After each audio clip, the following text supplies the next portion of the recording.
दौराउंदा BRC परिसर से सारण स्नातक निर्वाचन क्षेत्र के एमएलसी प्रत्याशी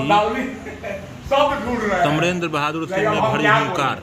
परम सम्मानित इस सभा के सभापति जी, इस कार्यक्रम को कराने में अपनी महती भूमिका निभाने वाले हमारे साथियों में से आदरणीय अनिल भाई, प्रमोद जी और सबों के रिंग मास्टर विवेक भाई बहुत ही अग्रणी भूमिका निभाते हैं और बहुत ही सुलझे हुए लोग हैं।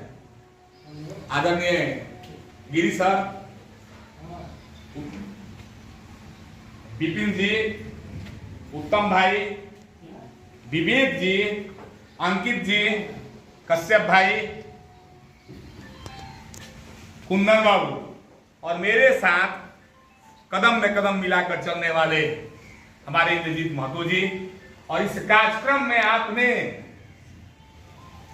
इस पानी में, इस बारिश में भीग कर आए हुए मेरे दो और साथी, मैं आपके प्रति पहले आभार प्रकट करता हूं कि हम में कुछ है नहीं, हमको एक आप ही के बीच के एक शिक्षक हैं और बड़ी ही बारीकी से हमारे दोनों छोटे भाइयों ने, इंद्रजीत भाई के कान में कह रहे थे कि दोनों छोटे भाइयों ने जो बात कही, अब हमारे पास कोई शब्द नहीं है। इस लड़ाई को आदरणीय क्या नाम है, मुकेश जी और अंकित जी, दोनों आदमी का नाम हमारे हृदय में रहना चाहिए। वैसे तो सभी लोग हमारे बहुत ही जुझारू हैं, लेकिन आज हमें विवेक भाई विश्वास हुआ कि अब हम नाहियों नेतागिरी करेंगे तो सिवान जिला जो है अनिल भाई अधूरा नहीं रहेगा। यह मैं दावे के साथ कह सकता हूं कि हमारे पूर्वजों का जो धरोहर है, सिवान की जो क्रांतिकारी धरती रही है, पहले सारण सिवान एक ही था। ऐसे ऐसे हमारे वीर, हमारे छोटे भाई भी हैं, एक बगल में वहां खड़े हुए हैं, दोनों आदमी वे तो हमारे पड़ोस के ही हैं और उनकी भी बहुत अग्रणी भूमिका रही है। मैं आप सबों का भी हृदय के गहराई से अभिनंदन करता हूं, वंदन करता हूं, स्वागत करता हूं। देखिए मित्रों, यह लड़ाई हमारे मन में जो जिज्ञासा पैदा हुई, इस पर सिर्फ दो शब्द कहेंगे क्योंकि ये लोग भीग गए हैं, तबीयत खराब हो सकती है। एक दिन संजीव सिंह श्याम जी हाउस में बोल रहे थे, ठीक ही हमारे छोटे भाई अंकित जी ने कहा कि अपर हाउस है, रियल में इसमें अंगूठा छाप लोग नहीं जा सकते हैं, यह सच्चाई है। और दुनिया का एक ऐसा सदन है जिसमें क्वालिफिकेशन फिक्स किया गया है कि आप कम से कम स्नातक होइएगा तबे आप मतदान करिएगा।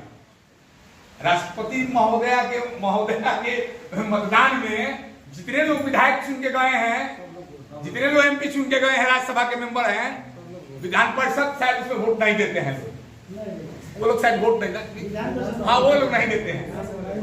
लेकिन वो देश का प्रथम व्यक्ति को चुनने के लिए भी योग्यता निर्धारित नहीं है। मैं आपके बातों से 100% सहमत हूं और इस सदन में जाने के लिए जो चुनने वाले लोग हैं उनकी योग्यता जरूर निर्धारित की गई है, यह ऐसा हमारे यहाँ संविधान में है। तो संजीव सिंह श्याम बोल रहे थे कि महोदय, और दोनों सदन एक जगह कभी कभी बैठता है, कोई ऐसे बिंदु आता है, और केदार पांडे जी भी उस समय थे हाउस में। तो संजीव सिंह श्याम बोल रहे थे और इत्तेफाकन से मैं घर पर था, हम इंद्रजीत भाई से चर्चा किए हैं कि महोदय 3000 रुपया आप दे दीजिएगा। मेरे हाई स्कूल के कोई साथी होंगे तो बुरा मत मानिएगा, अपनी पेट की जो आग है उसको मैं आज हाउस में, आपके हाउस में रख रहा हूं, भले वहां मौका मिले चाहे ना मिले।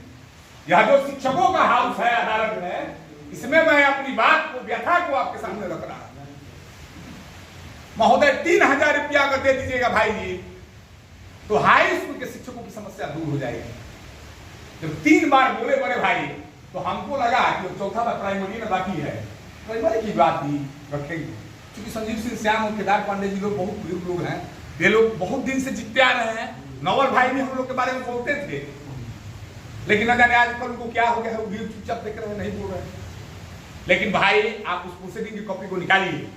आप जब बिहार विधान परिषद में बोलते हैं, विधानसभा में बोलते हैं, लोकसभा में अपनी बात को रखते हैं तो जो कॉपी उसका चाहता है व्यक्ति जब चाहे तब निकल सकता है। एक शब्द भी उन्होंने कहने का काम नहीं किया कि महोदय 5,000 रुपया दे दीजिएगा तो वेतनमान मिलेगा चाहे नहीं मिलेगा। कम से कम नियोजित शिक्षकों का जो वेतन है, विसंगति है, वो कम से कम दूर हो जाए। उन्होंने कहने का काम नहीं किया। ठीक आप कह रहे थे वीरेंद्र बाबू के बारे में, मैं तो नाम नहीं लेना चाहता हूँ, लोग पर डिलीट हूँ। पिछला बार तो हमने उन्हीं को वोट दिया था और घटना का हम जिक्र कर रहे हैं। आपको सुमन प्रसाद कुशवाहा मेरे मित्र है, जानते हैं, रात दिन मेरे साथ भी रहते हैं। हम जा रहे थे एक ना वोट देने के लिए, तो 25 मिल लग गए हम साथी लोग। वो गेटवा पर हमको मिले तो बोले कि ए समरेंद्र, इसी तरह हाथ जोड़ के, अरे दिनेशवा के वोट मत दी, हम अपना वोट हमसे नहीं मांगते हैं, और अगर गीता पुराण हो पुराण तो लाइए हम सुनने के लिए तैयार है। एक वोट हमने वीरेंद्र बाबू को दिया और द्वितीय वोट महाचौंदर बाबू को दिया। उनको यह बात लगा, जो जात की बात फैलाते हैं उनसे पूछना चाहिए अनिल भाई आपको, और विवेक जी आपको पूछना चाहिए, भाई को पूछना चाहिए। दिनेश सिंह तो उसका किसे हमने वोट दिया महाचंद्र बाबू को सेकंड वरीयता, और प्रथम वरीयता डंके की चोट पर कहता हूं वीरेंद्र नारायण यादव को हमने देने का काम किया। लेकिन क्या वीरेंद्र बाबू कोई नियोजित शिक्षक, कोई जो साथी का नाम आप हरेंद्र भाई और उनका बता रहे थे, आपसे कभी खर्ची मांगने गए हैं? नहीं गए हैं। वह कहने गए हैं कि आप हमारी अस्मिता की लड़ाई को लड़िए, आप हमारी मान सम्मान की लड़ाई को लड़िए, इसी के लिए हमने आपको सदन में भेजा है। आपसे हम वेतन मान के अलावा हम मान सम्मान की बात नहीं किया। ठीक हमारे विवेक भाई बोल रहे थे कि जब शिक्षक पिटाते हैं तब आप नहीं बोलते हैं, जब शिक्षकों पर लाठियां बरसाई जाती है तब भी आप लोग गूंगे बहरी बन जाते हैं, और जब शिक्षकों की दुर्दशा होती है तब भी आप गूंगे बहरे बन जाते हैं, और जब शिक्षक या कोई आपका वोटर जेल में बंद रहता है तब भी आपके मुंह से आवाज नहीं निकलती है। इससे बड़ा समय की बात क्या हो सकती है?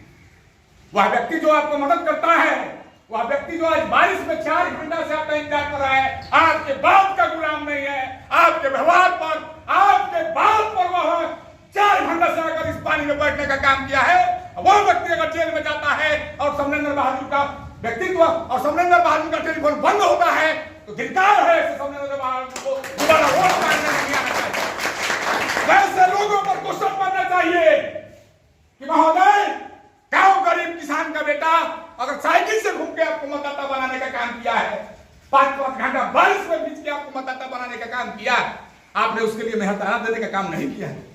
एक दिहाड़ी मजदूर कोई काम करता है गांव में, उसका भी 400 रुपया मजदूरी है, और हमारे अनिल भाई, हमारे विवेक जैसे लोग, हमारे मित्रों जैसे लोग, आदरणीय बड़े भाई जैसे लोग इस सभा में आकर 4 घंटा बैठे हैं, आपके बाप के जागीर के नहीं है, आपके मित्रों के व्यवहार के चलते आए हैं, और उनकी जब जरूरत पड़ती है तो आपका मोबाइल बंद पाया जाता है या आप उस समय उपस्थित नहीं पाए जाते हैं। इसका मैं घोर निंदा इस सदन में करता हूं।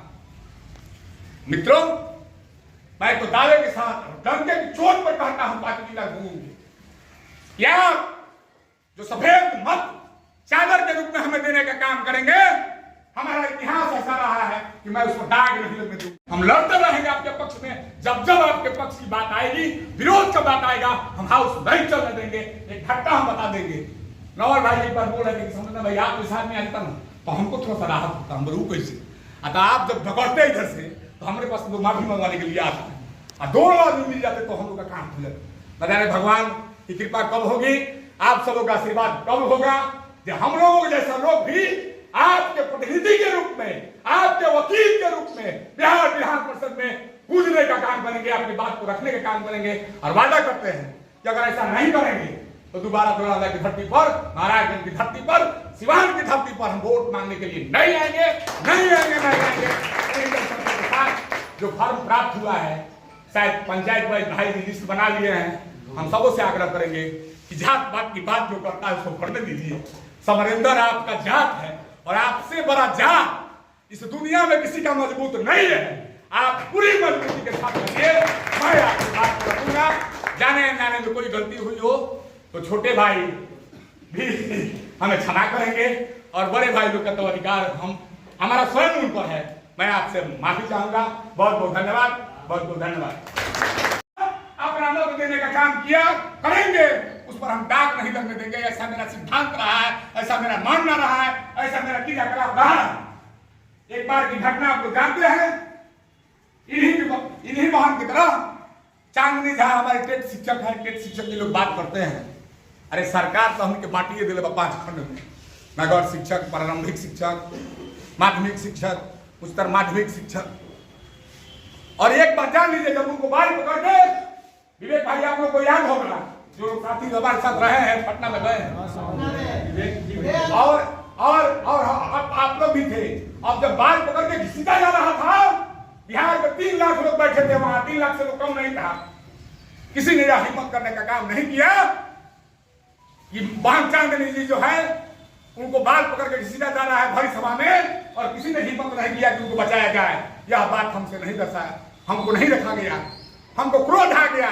और आनंद जी हमारे पार्टी के नहीं है। लोग कहते हैं पार्टी पॉलिटिक्स, स्टेट शिक्षक जितने शिक्षक हैं, जितना संगठन है, यह गलत बात है। ये मेरे छोटे भाई हैं, उनके प्रति भी प्यार स्नेह का भाव रखना हमारा कर्तव्य बनता है। अगर हम नहीं करते हैं तो हम शिक्षक लायक नहीं है, हम शिक्षक नहीं है, हमारे अंदर शिक्षक का गुण नहीं है। हमने आनंद को भाई को कहा कि भाई मेरे, कहा पानी में तो भाई मेरे, अगर आप इस महिला बहन को नहीं बचाने का काम करते हैं तो कल से आपको लोग गाली देने का काम करेंगे। उन्होंने कहा कौन सा उपाय किया जाए अनिल भाई? हमने कहा चलिए इनको छुड़ाया जाए। हमारे घर पुलिस वारंट लेकर नहीं आई थी, हमको पत्र नहीं भेजी थी, बस प्रथम न्यायाधीश के द्वारा जिनको ये गलती की है इनको जेल में डाल दिया जाए। हमसे आपकी दुर्दशा नहीं देखी गई, और यूं कहिए आपकी नहीं, हमारी दुर्दशा हमको नहीं देखी गई कि वर्तमान सरकार के द्वारा एक महिला को पकड़ के घसीटा जा रहा है भरी सभा में, और दुष्ट लोग 3 लाख लोग बैठे हुए हैं। किन्हीं के द्वारा यह नहीं कहा जा रहा है कि महोदय ये तो महिला है, इनको कम से कम छोड़ दिया जाए। और नतीजा यह हुआ, उस बात का चर्चा मैं यहां नहीं करूंगा, जितना भद्दा गालियां हमको सुनने को मिला और जितना लाठियां हमारे ऊपर बरसाई गई बहन चांदनी जी को बचाने के लिए, वहां भी हमने अपनी नौकरी का परवाह नहीं किया। हम 28 दिन जेल में रहने का काम किए, लेकिन आपकी आवाज को मजबूती से उठाने का काम किया। हम सिर्फ इतना कहने आए हैं आपसे, अनिल भाई निवेदन करने आए हैं कि आप हमारे परिवार के हैं।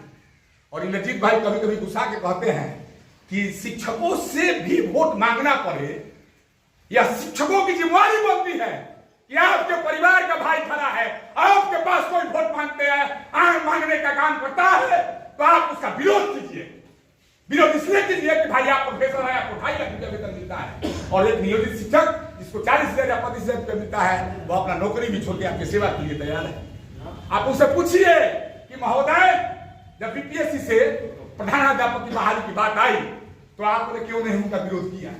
मैं यह नहीं कहता हूं मेरे भाई कि मैं जाऊंगा और कल ही वेतनमान मिल जाएगा। इतना बात जरूर कहता हूं कि आप का एक बात जो व्यक्तिगत फैसला की बात आती है, जिसको इंद्रजीत भाई बराबर कहते हैं, हमारी आवाज हाजीपुर तक जाती है, आनंद भाई की आवाज पूर्णिया जमुई से भागलपुर से पटना तक आती है, पप्पू जी की आवाज वहां तक आती है, बिहार विधानसभा के गेट के बाहर तक आती है। जितने हमारे राजनेता हैं, जो शिक्षक साथी हैं, मैं उन पर विश्वास करता हूं, चाहे मंगल पाठक जी हो, चाहे डिसूजा भाई हो, सबसे हमको आत्मीय लगाव है। लेकिन जब वहां नीतिगत फैसला लेने की बात आती है, जहां आपको मजबूती से अपना पक्ष रखना है, वहां हम लोग कमजोर पड़ जाते हैं। यही मैं अभद्र शब्द का व्यवहार नहीं करना चाहता हूं। यही गुंडा लोग जो बैठे हुए हैं, यही टेबल थपथपा कर ध्वनिवत से फाइट करते हैं आपके खिलाफ। जो भी प्रस्ताव आते हैं, जो भी नियमावली आती है, जो भी नियमन आते हैं आपके खिलाफ, ये लोग दंगे की छूट पर उसका स्वागत करने का काम करते हैं। एक बात बताइए, आप और हम सर्टिफिकेट के आधार पर, टेस्ट पास करने के आधार पर, बीए की योग्यता भारी होने के आधार पर हमको नौकरी मिल गई। आप बताइए मेरे भाई, क्या आने वाले समय में हमारे आने वाले जो बच्चे हैं उनको नौकरी मिल पाएगी? नौकरी नामक चिड़िया इस पूरे बिहार से ही नहीं, भारत से समाप्त होने वाली स्थिति में आज लोग हम खड़े। आपने देखा होगा समाचार पत्रों के माध्यम से किस तरह पंजाब और हरियाणा में सरकारी विद्यालय को बंद किया जा रहा है। मेरे भाई, यह सरकार की एक सोची समझी साजिश है। स्वीकृत पद की समाप्ति जो पुराने शिक्षक है वे समझ रहे हैं, आज हमारे नियोजित शिक्षकों को दर की ठोकरें खाने पा रही है। मैं दावे के साथ कहता हूं, माननीय मुख्यमंत्री जी, एक मेरे शिक्षक को उठाइए, विवेक जी को, विकास जी को उठाइए, अंकित जी को उठाइए, और आपके यहाँ जो सबसे तेज जिसको आप सबसे तेज समझते हैं, उनके साथ आधे घंटा बात करने का काम कीजिए, आपको समझ में आ जाएगा कि मेरे नियोजित शिक्षक कितने योग्यता रखते हैं। यह बात तो दर्शाता है कि हमारे राष्ट्र निर्माता शिक्षक साथियों में कूट कूट के विद्वता भरी हुई है। और हाथ जोड़ के एक बात निवेदन करूंगा और मैं अपनी बात को समाप्त करूंगा कि मेरे भाइयों, वर्तमान के जो शिक्षा मंत्री हैं उनसे हम मिले थे, तो उन्होंने कहने का काम किया, ये थे निर्जित भाई, वो खड़ा हो गए जैसे सुंदर की शिक्षक है। हम बोले कि महोदय देखिए आप शिक्षक पुत्र हैं। यह बात हम लोगों को बहुत अच्छी लगी कि बहुत दिन के बाद कोई शिक्षक पुत्र या शिक्षक, अरे प्रोफेसर भी शिक्षक हैं जिन्होंने शिक्षा मंत्री के पद को संभाला है, तो बोले कि कोई काम होगा था 5 मिनट के बाद और मिलना होगा तो अभी मिल लीजिए। हम बोले काम एक है कि सिर्फ हम लोग को सम्मान को बचाया जाए। तो 2-3 मिनट हमारे मुंह को देखते रह गए। हमने बहुत बड़ी बात कही कि आप वेतनमान दें या न दें, हम लोग के साथ जो दुर्व्यवहार हो रहा है, गांव में 2 सब चला गया, मुखिया जी और मास्टर साहब, जिसको चलने नहीं आता है वे भी कहता है कि मास्टरवा सब जा रहा है, नियोजित है, और जिसको चलने नहीं आता वो कहता मुखिया जा रहा है, उसको चलने नहीं आता। इस बात पर भी आपको और हमको सोचने की जरूरत है। क्यों हमारी जो पर्सनालिटी थी, हमारा जो फिगर था समाज में, वे क्यों नीचे जा रहा है, इस पर हमको विचार करना है। मैं अंत में यही कहूंगा कि आपको बहुत बड़ी जिम्मेवारी दी गई है भाइयों और बहनों, नौनिहाल बच्चों को शिक्षा देना, इसमें आप कहीं कोई कसर नहीं छोड़ेंगे। हम लोग आपकी लड़ाई लड़ने के लिए एक बार नहीं 1000 बार भी हमको जेल जाना पड़े, हम जाने के लिए तैयार है। आपके नीतिगत फैसला में हम मजबूती से विवेक भाई आपकी आवाज बन गई भाई, वहां हम सदन में गरजने का काम करेंगे।